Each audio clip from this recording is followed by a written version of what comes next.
أما بعد فأعوذ بالله من الشيطان الرجيم بسم الله الرحمن الرحيم يسألونك عن الساعة أيان مرساها قل إنما علمها عند ربي لا يجليها لوقتها إلا هو صدق الله العظيم وصدق رسوله النبي الكريم. درود شریف پڑھ لیجیے.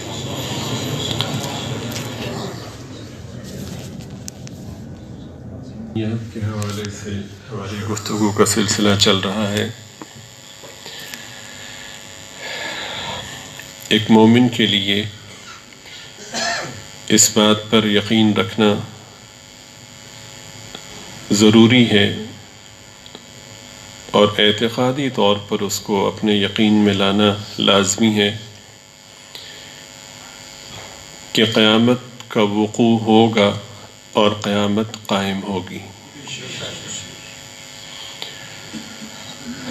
نماز کی ہر رکعت میں ہم اس کا تذکرہ کرنے کے پابند ہیں. مالک یوم الدین کا لفظ ہمیں، یہ جملہ ہمیں ہر رکعت میں یاد دلاتا ہے اور اس میں یہ مضمون پوشیدہ ہوتا ہے کہ تم کچھ بھی کام کرو، کوئی بھی معاملہ کرو تو یہ ذہن میں رکھو کہ اچھا ہوگا تو اس کا اجر ملے گا، اگر برا کام کرو گے تو اس کا بدلہ ملے گا. ایسا نہیں ہے کہ سب کچھ ختم ہو گیا، وہ بدلے کا دن ہے. سلسلہ گفتگو کو آگے چلانے سے پہلے ایک بات آپ کی خدمت میں عرض کرنی ہے کہ چند ہفتے قبل ایمانیات کے موضوع ہی میں حضرات انبیاء علیہم السلام کے عنوان کے تحت ایک گفتگو کی گئی تھی. اس میں نبی اور رسول کے فرق کو بیان کیا گیا تھا. قدر تفصیل سے آپ کی خدمت میں کچھ معروضات پیش کی گئی تھیں. آخر میں خلاصتاً جب اس کو دہرایا گیا تو اس میں مجھ سے غلطی ہو گئی. رسول کی جگہ نبی اور نبی کی جگہ رسول کا لفظ میں کہہ گیا. تو احباب اس کی تصحیح فرما لیں کہ وہ جو شروع میں تفصیل بیان کی گئی تھی وہی درست ہے، بعد میں جو الفاظ تھے وہ میری غلطی ہے. اللہ تعالیٰ مجھے معاف فرمائے، ہم سب پہ رحم فرمائے اور اپنی رحمت ہمہ وقت ہمارے شامل حال فرمائے. میں خلاصتاً عرض کر دیتا ہوں کہ قرآن و حدیث کی روشنی میں نبی کا درجہ رسول سے بڑھ کر ہے. باقی تفصیل اپنے موقع پہ آپ کی خدمت میں عرض کی گئی. قیامت کا وقوع ہوگا، قیامت قائم ہوگی، اس کے لیے کچھ علامات ہیں.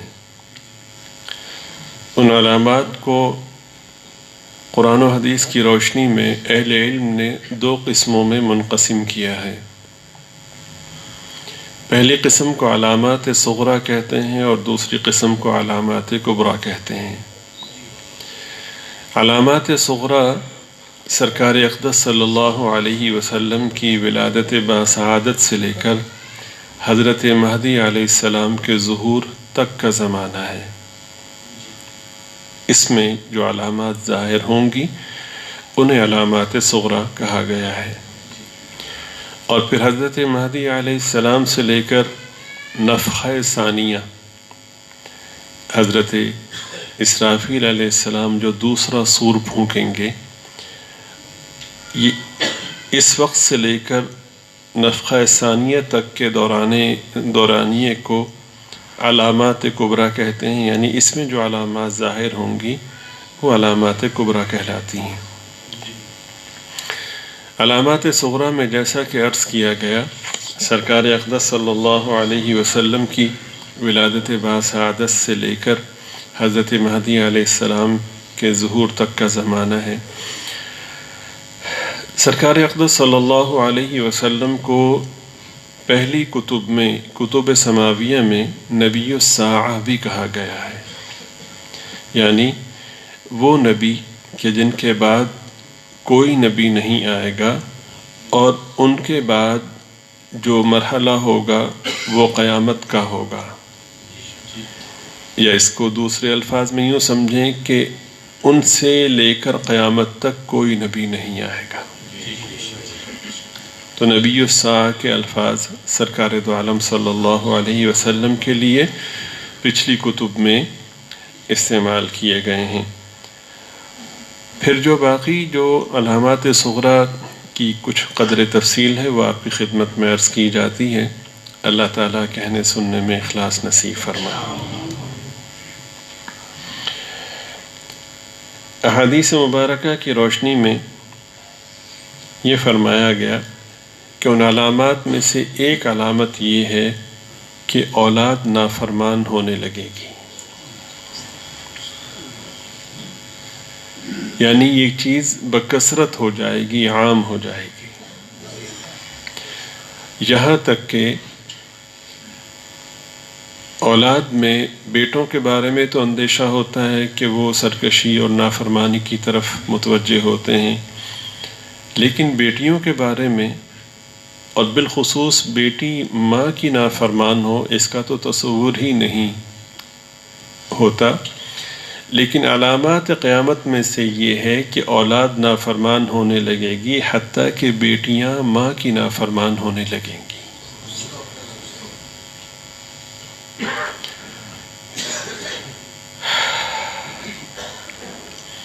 حدیث پاک کے مطابق نافرمانی کی ایک شکل یہ بھی ہوگی کہ باپ کو اولاد نظر انداز کرے گی، دوست کو ترجیح دے گی۔ شاید آج سے 100 سال یا 200 سال پہلے یہ بات اگر کی جاتی تو لوگوں کو تعجب ہوتا، لیکن ہم اپنے گرد و پیش میں اگر دیکھیں تو کثرت سے اس کے مظاہر ملتے ہیں۔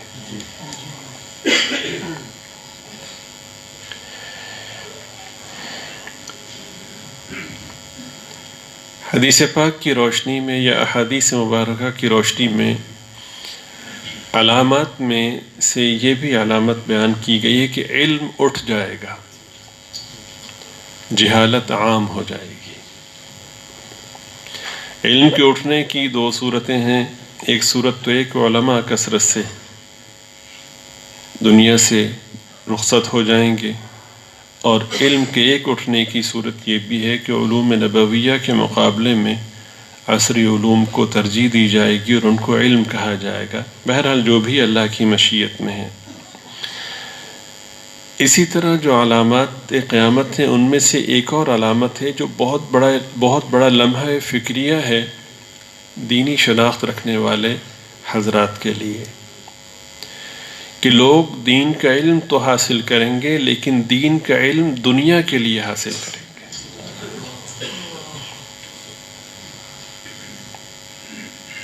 یہ لمحہ فکریہ ہے، اور یہ اتنا بڑا لمحہ فکریہ ہے کہ اس کی سنگینی کا بہت سے لوگوں کو، بہت سے طبقات کو ادراک ہی نہیں ہے۔ بھائی عالم بن رہے ہیں، کیوں بن رہے ہو؟ عالم بن کے کہیں پروفیسر لگ جائیں گے، اچھی تنخواہ ملے گی، کہیں لیکچرر لگ جائیں گے تو مناسب سیلری ملے گی، امام بن جائیں گے، فلاں مسجد میں امام بنیں گے وہاں پہ تنخواہ اچھی ملے گی، فلاں جگہ خطیب لگ جائیں گے وہاں پہ اچھی سوسائٹی، وہاں پہ اچھی تنخواہ ملے گی۔ یقیناً سامعین میں ایسے سامعین بکثرت ہوں گے جن کے لیے یہ سب باتیں چونکا دینے والی ہیں، اس لیے کہ اس سے قبل انہیں یہ اندازہ ہی نہیں تھا کہ کیا یہ بھی غلط ہے۔ اچھی طرح میں سمجھ لیجیے کہ دین کی خدمت خالصتاً اللہ کے لیے ہوتی ہے اور ہونی چاہیے، چونکہ علماء انبیاء علیہم السلام کے وارث ہیں، اور یہ جو وراثت ہے یہ روحانی وراثت ہے، یعنی جو صفات اور جو محاسن انبیاء علیہ السلام نے اختیار فرمائے ان کے ورثاء کو چاہیے کہ انہی محاسن کو اختیار کریں۔ اور قریب کی نشستوں میں سے ایک نشست میں یہ بات آپ کی خدمت میں عرض کی گئی کہ ایک نبی نہیں، تمام انبیاء میں یہ قدر مشترک ہے کہ وہ انہوں نے جتنا بھی دین کا کام کیا ہے بغیر عوض کے، بغیر تنخواہ کے کیا ہے، اور نہ صرف یہ کہ بغیر عوض اور بغیر تنخواہ کے کیا ہے، بلکہ انہوں نے اس کا اعلان بھی فرمایا ہے۔ جب لوگوں تک دین کا پیغام پہنچایا تو یہ کہا کہ وما اسألکم علیہ من اجر، ہمیں اس کا کوئی بدلہ نہیں چاہیے، ان اجریہ الا علی رب العالمین، میرا اجر تو رب العالمین کے ہاں ہے۔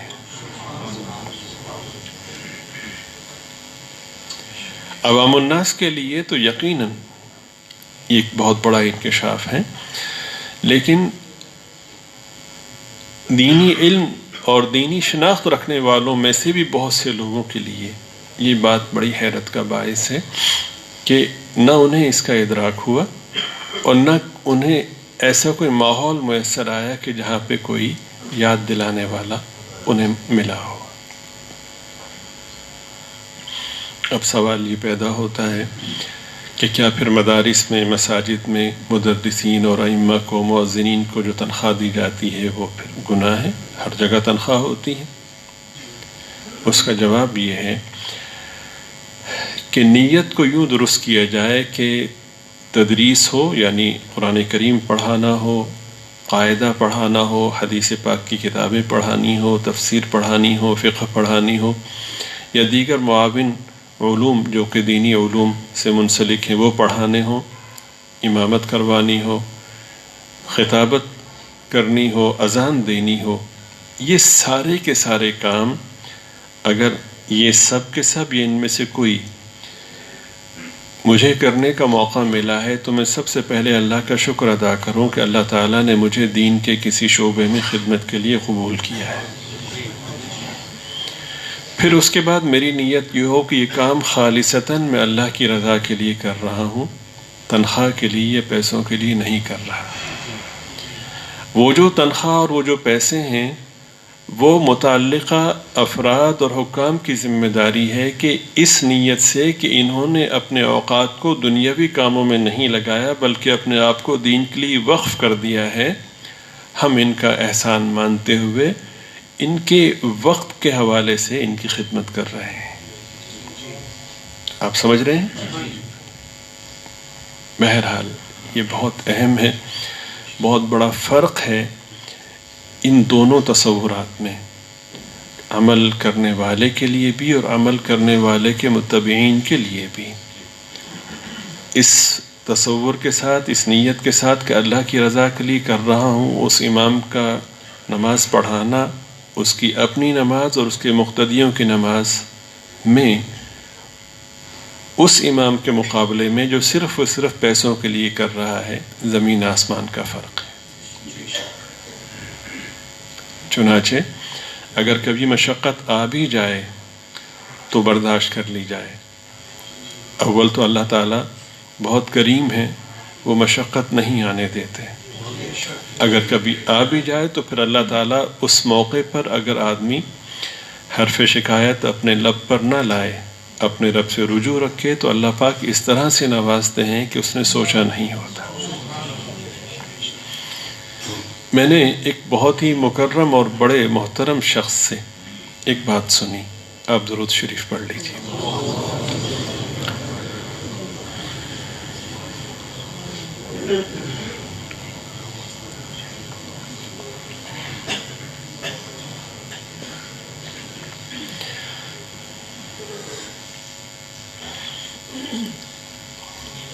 اس بات کو عرض کرنے سے پہلے میں مثال کے طور پر آپ کی خدمت میں عرض کرتا ہوں کہ جہاں تک میری معلومات ہیں، راگون مرکز میں الحمدللہ میں نے حفظ کیا ہے، الحمدللہ یہاں پہ شعبہ حفظ اور شعبہ کتب کا باقاعدہ سلسلہ ہے۔ مجھے جو میسر معلومات ہیں اس کی روشنی میں پورے یقین کے ساتھ کہہ سکتا ہوں کہ یہاں کے اساتذہ میں سے کوئی استاد تنخواہ نہیں لیتا، کسی کی لگی بندی تنخواہ نہیں ہے۔ جامعۃ الرشید کے بارے میں حضرت مولانا مفتی عبدالرحیم صاحب دامت برکاتہم سے میں نے خود سنا، کئی سال پہلے کی بات ہے، کہ ہمارے ہاں کسی کی تنخواہ مقرر نہیں ہے۔ اس وقت تک کی صورتحال یہ تھی، اب کیا صورتحال ہے وہ میرے علم میں نہیں ہے، لیکن بہرحال گمان یہی ہے۔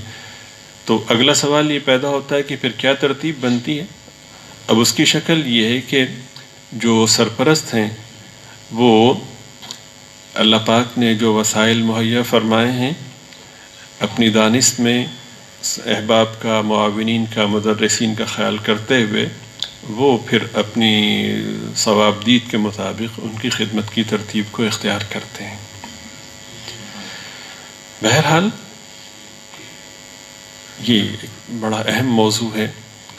تو میں نے آپ کی خدمت میں عرض کیا کہ اول تو اللہ پاک کی طرف سے تنگی اور مشقت نہیں آتی دین کا کام کرنے والوں پر، یعنی ایسی کہ جو ان کے لیے جس کا برداشت کرنا ناممکن ہو یا بہت مشکل ہو، اس لیے کہ لا یکلف اللہ نفسا الا وسعها۔ اگر کبھی ایسا ہو جائے اور آدمی اللہ کے لیے برداشت کر لے، تو میں نے ایک بہت ہی مکرم شخص سے ایک بات سنی اور انہوں نے میرے والد صاحب رحمۃ اللہ علیہ کے حوالے سے یہ بات مجھے سنائی۔ انہوں نے کہا کہ حضرت نے فرمایا کہ اگر کوئی شخص ایک رات کا فاقہ اللہ کے لیے کر لے، اللہ پاک کی طرف سے کچھ ایسی آزمائش آئے کہ اس کو فاقہ کرنا پڑے اور وہ کسی کے سامنے اس کا اظہار نہ کرے، ایک رات اللہ کے لیے بھوک برداشت کر لے تو اللہ پاک اس کی 7 نسلوں سے بھوک کو ختم کر دیتے ہیں۔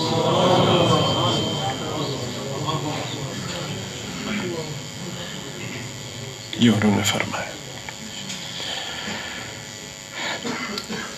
ملے گا تو دونوں صورتوں میں، اگر تنخواہ کی نیت سے کریں گے تو بھی ملے گا، اور اگر اللہ کی رضا کی نیت سے کریں گے تو بھی ملے گا، لیکن فرق ہے دونوں میں زمین آسمان کا۔ اللہ کی رضا کی نیت سے جو ملے گا وہ اس سے کہیں عمدہ ہوگا اور اس سے کہیں زیادہ ہوگا، اور اس کے ثمرات بہت اعلیٰ درجے کے ہوں گے، اس کی برکات بہت زیادہ ہوں گی۔ ایک صاحب نے بڑی خوبصورت بات سنائی اور بڑی کمال کی بات کہ ایک کمشنر صاحب ایک مدرسے میں گئے، بڑے غصے میں تھے، اور جا کر وہاں کے جو محتمم صاحب تھے ان سے جا کر کے بڑی تلخی سے پوچھا کہ تمہارے پاس یہ جو مدرسے میں طلباء پڑھتے ہیں، اساتذہ پڑھاتے ہیں، ان کا خرچہ کہاں سے کرتے ہو؟ تو انہوں نے کہا کہ اللہ پاک دیتے ہیں۔ اب جیسے برکت کا ترجمہ انگریزی میں نہیں ہے، ان کو پتہ ہی نہیں کہ برکت کیا ہوتی، وہ جیسے ہم سے انگریزی کے الفاظ ادا نہیں ہوتے تو الحمدللہ ہمیں کوئی اس پہ ملال اور شرمندگی نہیں ہوتی، اس پہ شرمندگی ہوتی ہے کہ عربی کے کوئی لفظ ہم سے کیوں نہیں ادا ہو رہا، اس لیے کہ عربی زبان میرے نبی کی زبان ہے، عربی زبان اللہ تعالیٰ کے پاک کلام کی زبان ہے، عربی زبان جنتیوں کی زبان ہے، اس پہ شرمندگی ہوتی ہے اور ہونی چاہیے۔ خیر، میں نے عرض کیا کہ جس طرح، اور پھر مجھے حیرت ہے ان لوگوں پر کہ جو انگریزی بول کر باقاعدہ تفاخر میں مبتلا ہوتے ہیں اور دائیں بائیں دیکھتے ہیں، آنکھیں مٹکا کے دیکھتے ہیں کہ ہاں جی کوئی ہے ہم جیسا پڑھا لکھا۔ میں نے کہا فسوف تری اذا انکشف الغبار افرس تحت رجلک ام حمار، آنکھیں بند ہونے کی دیر ہے، پتہ چل جائے گا۔ جی، اور مجھے حیرت ہے کہ وہ دیکھیں، ایک بات آپ کی خدمت میں تکرار کے ساتھ عرض کی جاتی رہی ہے کہ انسان کی طبیعت میں فنائیت کا جذبہ ہوتا ہے کہ میں کسی پہ فنا ہو جاؤں، اور یہ جذبہ اللہ تعالیٰ نے اپنے لیے اور اپنے حبیب پاک صلی اللہ علیہ وسلم کے لیے رکھا ہے، اور اگر آدمی یہاں پہ اس کو اختیار نہیں کرتا تو کہیں نہ کہیں تو کرتا ہے۔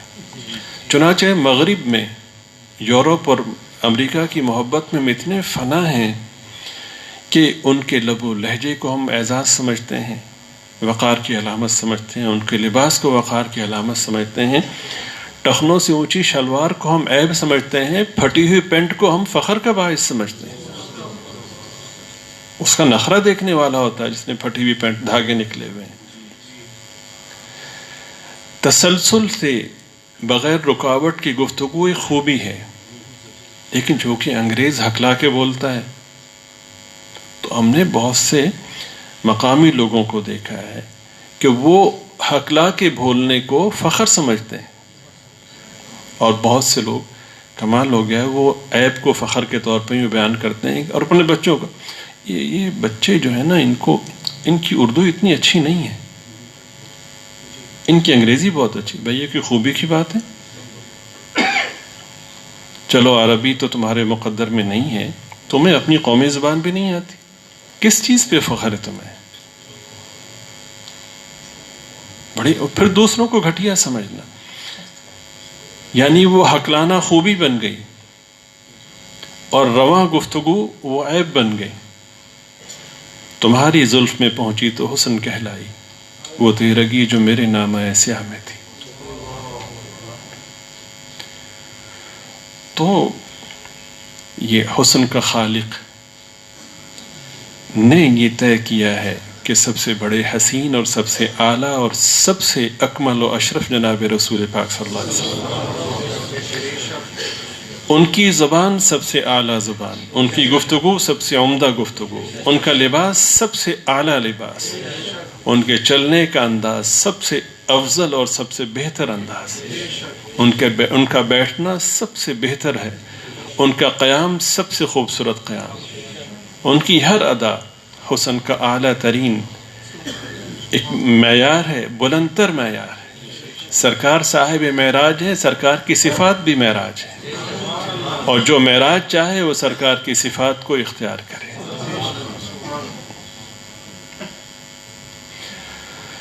تو یہ لمحہ فکریہ ہے کہ حصول علم دین جو حاصل کریں گے لوگ، وہ دنیا کمانے کے لیے کریں گے. ایک تو یہ بنیادی فرق تھا یونیورسٹیوں اور مدارس کا کہ یونیورسٹیوں میں بھی علوم دین پڑھائے جاتے ہیں، لیکن ہم کہتے تھے کہ وہ معلومات کا مجموعہ ہے، اس لیے کہ وہاں پہ جو پڑھا جاتا ہے وہ معلومات کے حصول کے لیے ہوتا ہے، اس میں عمل پیش نظر عموماً نہیں ہوتا. اگر ہو بھی تو وہ اس کو اتفاق کہہ لیں، نظام کا حصہ نہیں ہوتا. مدارس میں جو علوم دینیہ کا سلسلہ ہے اس میں علم سے بڑھ کر عمل کی اہمیت تھی، اور علم و عمل دونوں سے بڑھ کر نیت اور اخلاص کی اہمیت تھی. چنانچہ جامعۃ الرشید کے حوالے سے میرے علم میں یہ بات ہے کہ پیر اور جمعرات کا روزہ یہ فرض یا واجب نہیں ہے، لیکن سرکار دو عالم صلی اللہ علیہ وسلم کا معمول شریف تھا، آپ کی بابرکت سنت ہے. تو طلباء کو جب متوجہ کیا گیا تو انہوں نے کثرت سے پیر اور جمعرات کے روزے کو رکھنا شروع کیا. وہ تعداد اتنی بڑھی کہ مدرسے کو اجتماعی طور پر ان کے لیے سحری اور افطاری کا بندوبست کرنا پڑا. اور میں نے یہ بھی سنا ہے کہ وہاں پہ تہجد پڑھنے والوں کی کثرت ہوتی ہے، رش ہوتا ہے. تو بہرحال یہ فرق تھا، لیکن اب یہ فرق کم ہوتا جا رہا ہے، جو کہ تشویشناک ہے.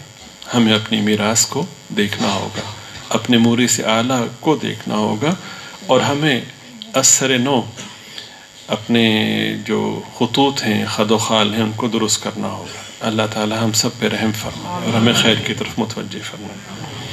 علامات قیامت میں حدیث شریف میں بیان فرمایا گیا کہ عام طور پر یہ صورت ہو جائے گی کہ مرد بیوی کا مطیع ہوگا، ماں باپ کا نافرمان ہوگا.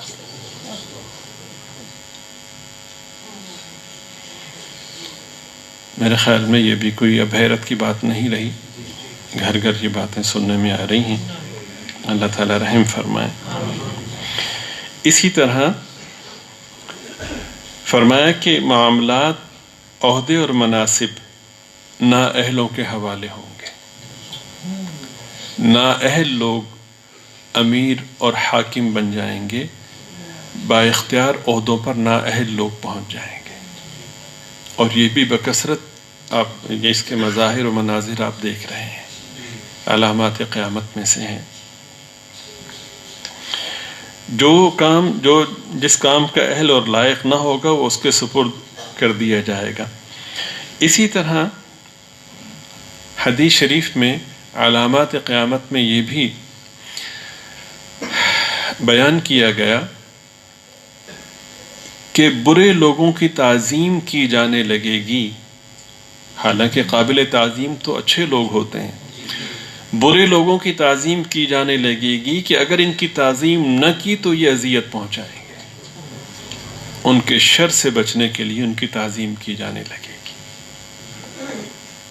چنانچہ آپ دیکھ لیجئے کہ وہ لوگ کہ جو اخلاقی اعتبار سے انتہائی مفلس ہیں اور ہر طرح کی برائیوں اور بےہودگیوں کا مجموعہ ہے، وہ مقامی طور پر بھی، شہر کی سطح پر بھی، صوبے کی سطح پر بھی، قومی سطح پر بھی اور بین الاقوامی سطح پر بھی اس وقت مسلط ہے۔ اس میں بھی کسی تفصیل کی ضرورت نہیں ہے، اور ہمیں حیرت اس لیے نہیں ہو رہی کہ ہم اس کے عادی ہیں اور ہر طرف دیکھ رہے ہیں کہ ایسا ہی ہو رہا ہے۔ تو یہ بھی قیامت کی علامات میں سے ایک علامت ہے۔ اسی طرح علامات قیامت میں سے ایک علامت یہ بھی ہے کہ زنا اور بدکاری عام ہو جائے گی، شراب کھلم کھلا پی جانے لگے گی۔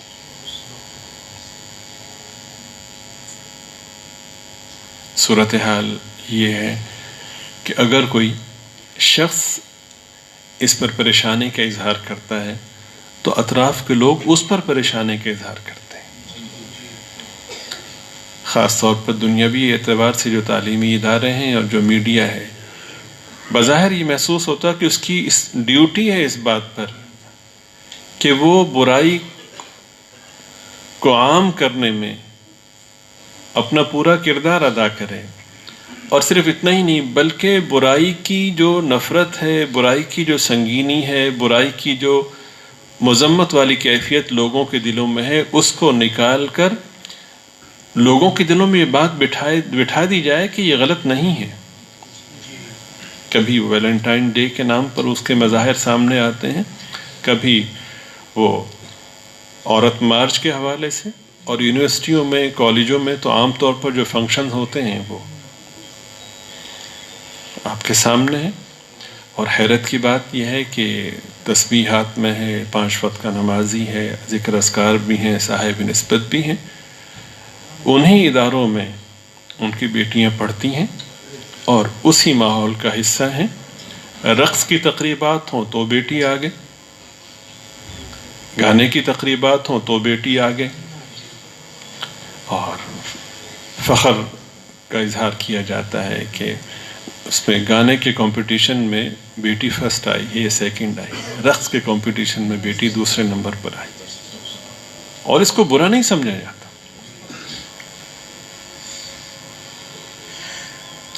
یعنی اچھائی کا تذکرہ کرنے والا پریشان ہوتا ہے کہ میں کہاں پہ ہوں اور کس کے سامنے اچھائی بیان کروں، اور جو برائی کا تذکرہ کرنے والے ہیں وہ سارے کے سارے متفق ہیں اور بڑی ڈٹائی کے ساتھ برائی کرنے والوں کا دفاع کرتے ہیں۔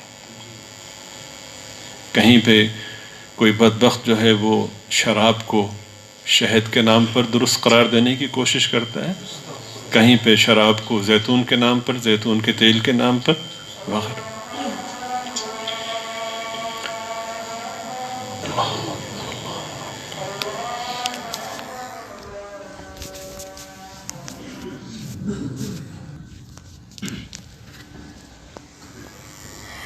اسی طرح احادیث مبارکہ میں علامات قیامت میں سے اس کو بھی بیان کیا گیا ہے کہ ناچ گانے کے آلات، یعنی آلات موسیقی اور ناچ گانے والیاں عام ہو جائیں گی۔ ابھی قریب کی بات ہے کہ اس کو اتنا غلط سمجھا جاتا تھا کہ دیندار تو دیندار، عام سنجیدہ دنیا دار بھی اس موضوع کو اور اس مشغلے کو انتہائی گھٹیا سمجھتے تھے اور کہتے تھے کہ یہ میراثیوں کا کام ہے۔ دیکھتے ہی دیکھتے ہو سارے میراثی فنکار بن گئے، اور میں نے جیسا کہ عرض کیا گیا کہ یہ دنیاوی ادارے گویا کہ ڈیوٹی ان کی لگی ہے۔ اب وہ جب طالب علم یونیورسٹی میں پہنچتا ہے تو پھر اس کے لیے جو باعث فخر امور ہوتے ہیں ان میں گٹار بھی ہوتا ہے، اور وہ اپنے جو سوشل میڈیا پہ جو اس کے اکاؤنٹس ہیں ان میں پھر وہ اپنی مہارت کا ثبوت بھی دے رہا ہوتا ہے، ماں باپ بھی خوش ہو رہے ہوتے ہیں، باعث فخر جو تصاویر ہوتی ہیں وہ گٹار کے ساتھ ہوتی ہیں، دیگر آلات موسیقی کے ساتھ ہوتی ہیں. کتنا اخلاقی زوال آ گیا ہے کہ وہ لوگ کہ جنہیں میراثی کہا جاتا تھا آج وہ قائد بن گئے. اب مختلف جو ملٹی نیشنل کمپنیاں ہیں وہ حوصلہ افزائی کرتی ہیں، لاکھوں نہیں کروڑوں روپے کا بجٹ رکھتی ہیں. کوکا کولا والے ہر چند ماہ کے بعد جو ہے وہ کوئی نہ کوئی تقریب کا اہتمام کرتے ہیں، ان کے ہاں باقاعدہ اس کی حوصلہ افزائی کی جاتی ہے. اچھا گانا والا جو ہے اس کو یہ ملے گا، اتنے پیسے ملیں گے، تاکہ باقی بھی متوجہ ہوں. اب اس سرکاری جو ادارے ہیں یا دنیاوی علوم کی جو یونیورسٹیاں ہیں وہ گویا کہ اس کی نرسریاں ہیں. کچھ عرصہ پہلے تک پیپسی کولا والوں نے بھی اسی حوالے سے کچھ مہم شروع کی تھی، اور پھر پاکستان میں نہیں پوری دنیا میں اس کی جو صورتیں ہیں وہ دیکھنے اور سننے میں آئیں. یہ بھی علامات قیامت میں سے ہیں. وہ جو کر رہے ہیں ان پر حیرت نہیں ہے، ہمیں اپنے آپ پر حیرت ہے، اپنے بہن بھائیوں پر حیرت ہے. اور پھر جب کوئی مصیبت پڑتی ہے تو کہتے ہیں کہ تعویذ دے دیں. یہ گویا کہ دین کا مذاق اڑانے والی بات ہے. حدیث شریف میں ہے کہ جس گھر میں آدمی السلام علیکم کہہ کے داخل ہو اور بسم اللہ پڑھ کے کھانا کھائے، اس گھر میں شیاطین نہ قیام کر سکتے ہیں، نہ اس کھانے میں سے کچھ لے سکتے ہیں. تو جس گھر میں سالہ سال سلام کا اہتمام نہیں ہوگا، کھانے سے پہلے بسم اللہ کا اہتمام نہیں ہوگا، ہمہ وقت میوزک ہوگا، تو وہاں پھر کیسے شیاطین سے بچا جائے گا اور کیسے تعویذ کام دے گا؟ وہاں پہ پھر نام نہاد جو دیندار کہلاتے ہیں یا عامل کہلاتے ہیں ان کی چاندی ہوگی. چنانچہ آج کے دور میں جو بہترین کاروبار ہیں جن میں پیسہ خوب آتا ہے جو کہ ناجائز ہے، وہ بہترین کاروبار میں ٹاپ کا جو کاروبار ہے وہ عملیات کا ہے. جتنا جھوٹ بولیں گے اس میں اتنا زیادہ پیسہ آئے گا. اچھے خاصے دوست دیندار افراد اس طرف متوجہ ہو رہے ہیں، تاثر یہ دیتے ہیں کہ خدمت کر رہے ہیں. اب یہ پتہ نہیں کہ ان کی خدمت کر رہے ہیں یا اپنی خدمت کر رہے ہیں. وہ کہا کہ وہ پرانی بات ہے، اس زمانے میں جو کشش کی یا اہمیت کی چیزیں ہوتی تھیں اس کے پس منظر میں اسے سنیے. تو کوئی صاحب کسی عامل کے پاس آئے کہ جی میرا فلاں کام ہے، تو انہوں نے کہا کہ ککڑ کالا ککڑ ہونا چاہیے، ایک بھی پر اس میں سفید نہ ہو. اور اس بیچارے نے تلاش کیا، بڑی مشکل سے ملا، خاصا مہنگا ملا، تو لے کر آیا، تو اس نے آ کر کے وہ دیا. تو یہ بھی مصیبت ہے کہ لفظ پیر کا مفہوم بھی لوگوں کے نزدیک تعویذ والا ہے. تو وہ مرغہ دیا اور پیر صاحب سے، عامل صاحب سے وہ کہنے لگا کہ جی میرا کم ہو جائے گا. تو ان کا جی تیرا تو پتہ نہیں، میرا ہو گیا. یہ صورتحال.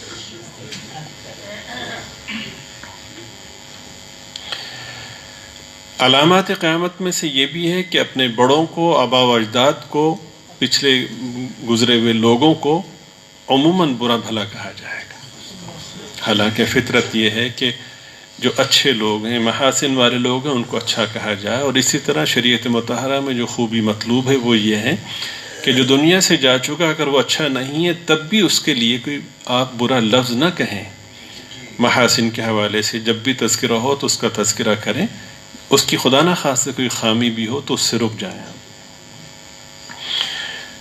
علامات قیامت میں سے ایک یہ بھی ہے کہ جھوٹ عام ہو جائے گا اور جھوٹ کو کمال سمجھا جائے گا. چھوٹا سیاستدان ہو یا بڑا، چھوٹا چودھری ہو یا بڑا، مقامی سطح کا ہو، شہر کی سطح کا ہو، صوبے کی سطح کا ہو، قومی سطح کا ہو، جو بھی ہو، جو جتنا زیادہ جھوٹ بولنا جانتا ہے اس کو اتنا ہی باکمال سمجھا جاتا ہے. اور حیرت کی بات یہ ہے کہ چونکہ اب سوشل میڈیا کے جہاں بہت سے نقصانات ہیں، اس میں بعض چیزیں قابل ذکر بھی ہیں کہ وہ تمام چیزیں محفوظ ہو جاتی ہیں. ویسے تو ہم برے کام سے نہیں رکتے، اس ڈر سے رکنے کی کوشش کرتے ہیں کہ لوگوں کو پتہ چل جائے گا، لوگوں کے پاس ثبوت ہوگا. اللہ پاک یہی تو فرماتے ہیں کہ تمہارے سارے ثبوت جمع ہو رہے ہیں. الیوم نختم علی افواہہم، آج منہ سیل کر دیے جائیں گے۔ تم تو ابھی بہت پیچھے ہو، جو اللہ کے ہاں جو ترقی مکمل ہو چکی ہے، جو یہ سارے نظام مکمل ہو چکے، تم نے سوچا ہی نہیں ابھی تک، تو یہ سارا ریکارڈ ہو رہا ہے۔ تو یہاں پہ ویڈیو سے ڈر کے تم اپنے آپ کو بچانے کی کوشش کرتے ہو، وہ جو اللہ کے ہاں بن رہی ہیں ان کا تم کیسے، ان سے کیسے نبردآزما ہوگے، اور ہو بھی نہیں سکتے۔ وَمَا أَنْتُمْ بِمُعْجِزِينَ فِي الْأَرْضِ وَلَا فِي السَّمَاءِ، اور اللہ پاک فرماتے ہیں وَمَا نَحْنُ بِمَسْبُوقِينَ، کیا سمجھتے ہو تم جیت جاؤ گے، آگے نکل جاؤ گے؟ یہ تو ہم نے ڈھیل دی ہوئی ہے۔ تو جو جتنا جھوٹ بولتا ہے اس کو اتنا ہی کہتے ہیں دیکھا کیا بات ہے، کیا سیاست کی معراج ہے، کیسی بات کی، لا حول ولا قوت الا باللہ۔ یعنی جھوٹ حیرت کی بات ہے، صراحتاً ایک آدمی جھوٹ بول رہا ہے اور پھر بھی ہم اپنے لیڈروں کے پیچھے بھاگ رہے ہیں۔ اخلاقیات یا انسانی معیار تو رہا ہی نہیں، بس اب یہ ہے کہ وہ چونکہ اس کا حامی ہے، میں اس کا حامی ہوں، میں نے ہر قیمت میں اسی کا دفاع کرنا ہے۔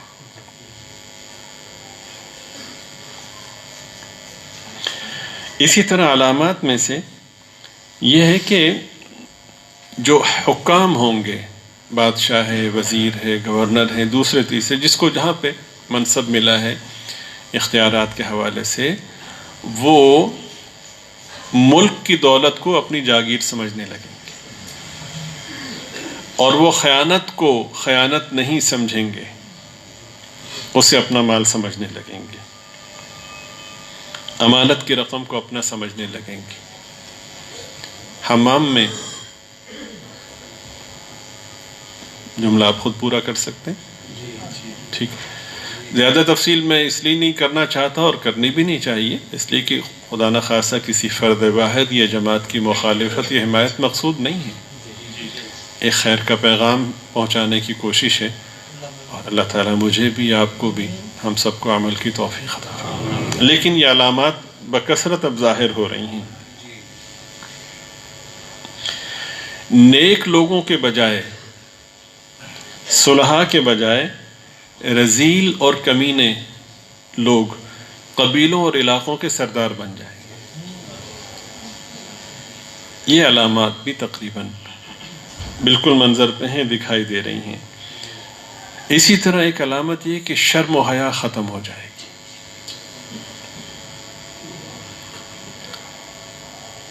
اب اس سے بڑھ کے بے شرمی کیا ہوگی کہ فطرت انسانی، خاص طور پر بہن بیٹیوں کے حوالے سے بہت سے مواقع اور بہت سے ایام ایسے ہوتے ہیں کہ وہ کسی طور پر نہیں چاہتی کہ کسی کے علم میں یہ آئے۔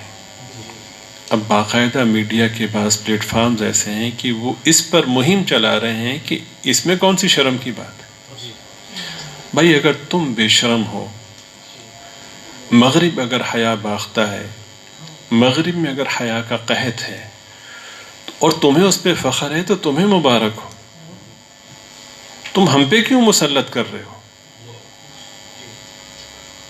ہمارے تعلیمی ادارے اور ہمارے تعلیمی اداروں کو چلانے والے لوگ سمجھ میں نہیں آتی یہ بات کہ کیا ان کے زر خرید ہیں، وہ کیوں حیا سے اتنا دور ہو گئے ہیں۔ حالانکہ بارہا آپ کی خدمت میں بات عرض کی گئی کہ حیا اور ایمان دو ساتھی ہیں، اگر ان میں سے ایک ساتھی چلا جائے تو بہت جلد دوسرا ساتھی بھی چلا جاتا ہے۔ دین فہمی کے حوالے سے، دین دوستی کے حوالے سے تمہاری حالت یہ ہے کہ تمہیں نہ بسم اللہ آتی ہے، نہ تمہیں سورہ اخلاص آتی ہے، اور بے شرم اتنے ہیں کہ ایک آدمی سورہ اخلاص پڑھ رہا ہے، غلط پڑھ رہا ہے، باقی لوگ استہزاء کر رہے ہیں۔ دنیاوی حوالے سے تم ڈھنڈورا پیٹتے ہو اور تم اپنی مہارتوں کو ظاہر کرتے ہو۔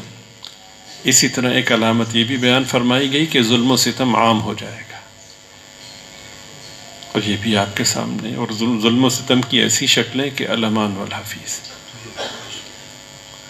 ابھی آپ نے سنا ہوگا کہ چھوٹی سی بچی کو اس سفاک شخص نے اپنی بیٹی کو قتل کر دیا۔ حدیث شریف میں ہے کہ علامات قیامت میں سے ایک علامت یہ ہے کہ ایمان سمٹ کر مدینہ منورہ میں محدود ہو جائے گا. ایک وقت آئے گا ایسا. اور ایک علامت یہ بھی بیان کی گئی کہ زکوٰۃ کو لوگ جرمانہ سمجھنے لگیں گے، تاوان سمجھنے لگیں گے. یعنی محرومی کی انتہا ہے کہ زکوٰۃ سے زیادہ پیسے ٹیکسز کی مد میں کٹ رہے ہیں، اس کی تکلیف نہیں ہو رہی. اس سے کئی گنا رقم بیماریوں پر لگ رہی ہے، اس سے کئی گنا رقم حادثات کے نتیجے میں جو مصیبت آئی ہے اس پر لگ رہی ہے، اس کی تکلیف نہیں ہے. یہ خرچ ہونے والی رقومات کا عشر عشیر بلکہ اس سے بھی کم اللہ تعالیٰ کے حکم کی تعمیل میں تکمیل میں لگ رہا تھا. اور اس پر پھر دنیا اور آخرت میں جملہ امور کی انشورنس تھی، جملہ امور میں حفاظت کی ضمانت تھی، اس طرف متوجہ نہیں ہوا.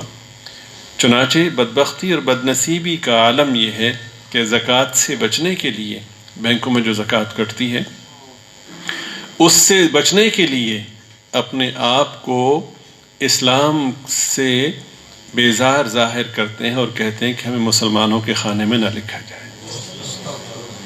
اہل علم فرماتے ہیں کہ اگر وقتی فائدے کے لیے کہا، بے شک وہ دل سے ایسا نہیں سمجھتا تھا، لیکن فرماتے ہیں اس کا خالی ایسا کہنے سے اور ان کو متوجہ کرنے سے کہ ہمارا نام اس میں سے کاٹ دیں، یہ شخص دائرہ اسلام سے خارج ہو جاتا ہے.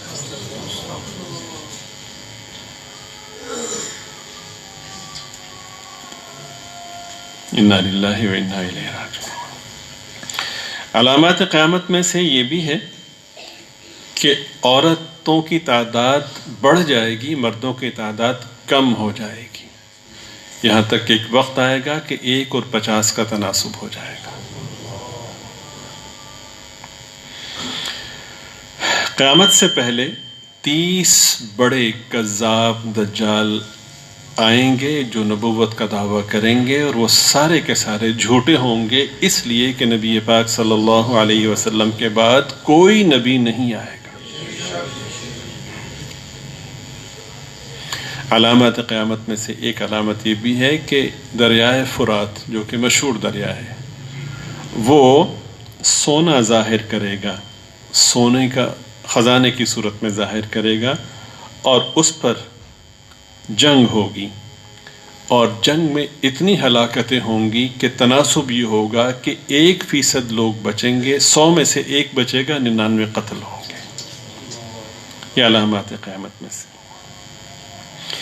علامات قیامت میں سے یہ ہے کہ دین پہ قائم رہنا بظاہر اتنا مشکل ہوگا جیسے ہاتھ میں دہکتا ہوا انگارہ پکڑنا،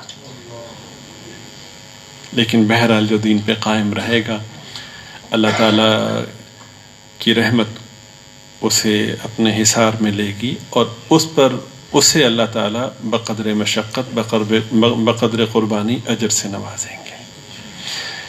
یہ علامات مختصراً آپ کی خدمت میں بیان کی گئیں. حدیث پاک میں ہے کہ جب یہ علامتیں مکمل ہو جائیں گی تو سخت عذاب شروع ہو جائے گا.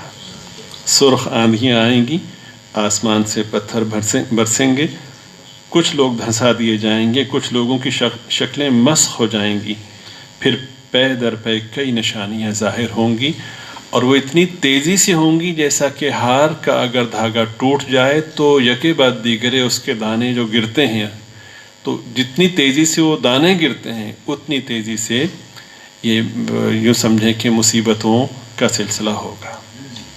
اللہ تعالیٰ اپنے کرم سے ہر موقع پر، ہر مرحلے میں جتنی بھی زندگی اس کی مشیت میں ہے، اللہ تعالیٰ ایمان پر، عمل صالح پر، اہل حق کے ساتھ، نبی پاک صلی اللہ علیہ وسلم کے متبعین کے ساتھ اللہ کی مشیت میں جو حقیقی صلحاء ہیں، اللہ تعالیٰ ان کے ساتھ ہمیں رکھے، اپنے پسندیدہ لوگوں میں رکھے، بہکنے سے، بھٹکنے سے، گمراہ ہونے سے ہم سب کی حفاظت فرمائے، ہر طرح کی آزمائش سے محفوظ فرمائے. یہ جو باتیں آپ کی خدمت میں عرض کی گئیں بالخصوص ایمانیات کے حوالے سے اور بالعموم دین کے حوالے سے جو باتیں بھی کہی جاتی ہیں، ان میں ایک بات ذہن میں رکھیے کہ ان میں سے جو درست باتیں ہیں وہ اللہ تعالیٰ کی توفیق کا نتیجہ اور مظہر ہے. اور اگر خدا نخواستہ کوئی غلط بات ہے تو وہ میری شامت اعمال کی ایک شکل ہے۔ اللہ تعالی ہم سب کو معاف فرمائے۔ مقامی طور پر جو اہل علم ہیں ان کی خدمت میں ادب سے حاضر ہو کر احباب جو ہیں ان کی تفصیلات معلوم کریں، اور جو باتیں آپ کی خدمت میں عرض کی گئی ہیں بطور سبق ان کو ذہنوں میں بٹھائیں، اور جن کو علم نہیں ہے ان تک یہ سب باتیں پہنچائیں۔ اللہ تعالیٰ مجھے، آپ کو، ہم سب کو اخلاص کے ساتھ عمل کی توفیق عطا فرمائے۔ وآخر دعوانا ان الحمد للہ رب العالمین۔